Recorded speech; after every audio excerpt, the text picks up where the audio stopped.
Last week we got to be introduced to the whole concept of looking at it as a movie. Howdy, sir. And what'd you learn last week as we kind of did a different kind of study? There were four spirits, four things that bowed down before the throne. Okay, four creatures. That's the way that John talked about them. And the creatures represented all of creation. That was their representation. 24 elders. 24 elders. We don't know who they are exactly because it doesn't say. We could take a guess, but that would be just it. It's a guess. Who was the main character? God the Father. Okay, because we're going to have a different main character in this next chapter. Just in case you haven't read ahead and know who that is. So again, we're going to just listen. Let it kind of flow over us. Let's see what sort of emotions, feelings, what grabs our attention as this movie goes by. And just keep in mind that we have a new person now that we are going to be focusing on instead of the Father. In chapter 5, beginning in verse 1. Then I saw in the right hand of him who sat on the throne a scroll with writing on both sides and sealed with 7 seals. And I saw a mighty angel proclaiming in a loud voice, "Who is worthy to break the seals and open the scroll?"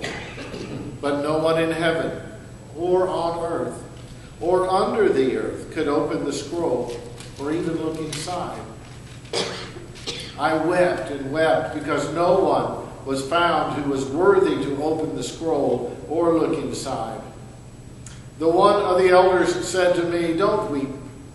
See, the Lion of the tribe of Judah, the Root of David, has triumphed.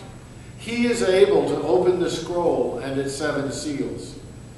And then I saw a lamb looking as if it had been slain, standing in the center of the throne, encircled by the 4 living creatures and the elders. He had 7 horns and 7 eyes, which are the 7 spirits of God, sent out into all of the earth. He came and he took the scroll from the right hand of him who sat on the throne. And when he had taken it, the 4 living creatures and the 24 elders fell down before the Lamb. Each one had a harp, and they were holding golden bowls full of incense, which are the prayers of the saints. And they sang a new song. "You are worthy to take the scroll and to open its seals, because you were slain, and with your blood you purchased men for God, from every tribe and language and people and nation. You have made them to be a kingdom and priests to serve our God forever, and they will reign on the earth." And then I looked and I heard the voice of many angels, numbering thousands upon thousands and 10,000s upon 10,000s. They circled the throne and the living creatures and the elders. And in a loud voice they sang, "Worthy is the Lamb who was slain, to receive power and wealth and wisdom and strength and honor and glory and praise." And then I heard every creature in heaven and on earth and under the earth and on the sea and all that is in them singing, "To him who sits on the throne and to the Lamb be praise and honor and glory and power forever and ever." The 4 living creatures said, "Amen." The elders fell down and worshipped. What'd you hear?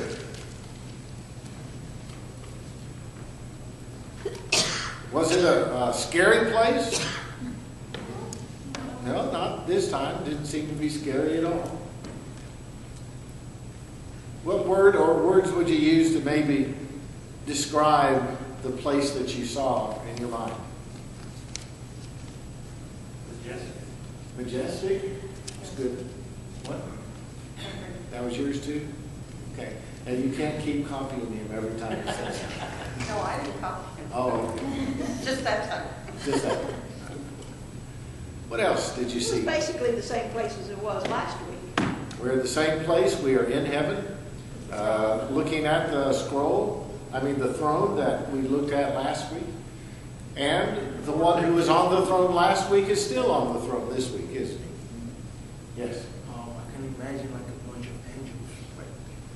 Angels everywhere. Praise. Yeah, praising God and singing. And that was the angel song, the second one that we heard. That was not going to be a song that humans could sing. That was a song only for the angels. There are different orders of creation. Angels are a separate order of creation from human beings. We do not become angels. A lot of people have misunderstood that through the years and said, as soon as I die, I get to be an angel. No, you don't.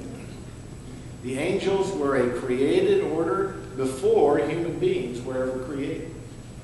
We were created differently than the angels. So we will not translate into angelhood. We will get to remain humanity. I was looking forward to the wings.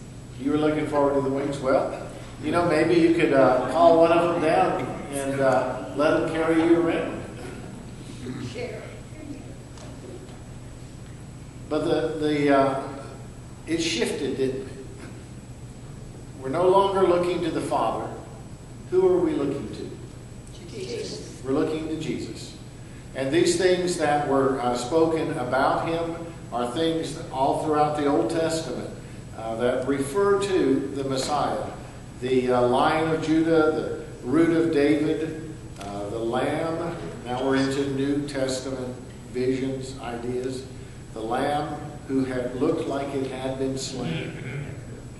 Those are all images of what the Messiah would look like.